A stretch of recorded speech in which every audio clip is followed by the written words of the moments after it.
സമയത്തിനുള്ളിൽ പലയിടത്തും കൂടുതൽ മഴയ്ക്ക് സാധ്യതയുണ്ടെന്നും മിന്നൽ പ്രളയവും മഴവെള്ളപ്പാച്ചിലും ഉണ്ടാകാൻ സാധ്യതയുണ്ടെന്നും പൊതുജനം ജാഗ്രത പാലിക്കണമെന്നും മുന്നറിയിപ്പുമായി മുഖ്യമന്ത്രി പിണറായി വിജയൻ. എറണാകുളം, തൃശൂർ ജില്ലകളിൽ കേന്ദ്ര കാലാവസ്ഥാ വകുപ്പ് റെഡ് അലർട്ട് പ്രഖ്യാപിച്ചിരിക്കുകയാണ്.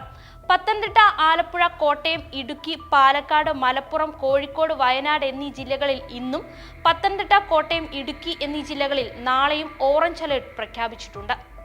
ശക്തമായ കാറ്റും മോശം കാലാവസ്ഥയും പ്രതീക്ഷിക്കുന്നതിനാൽ ഇനിയൊരു അറിയിപ്പുണ്ടാകുന്നതുവരെ മത്സ്യത്തൊഴിലാളികൾ കടലിൽ പോകരുതെന്ന് നിർദ്ദേശമുണ്ട്.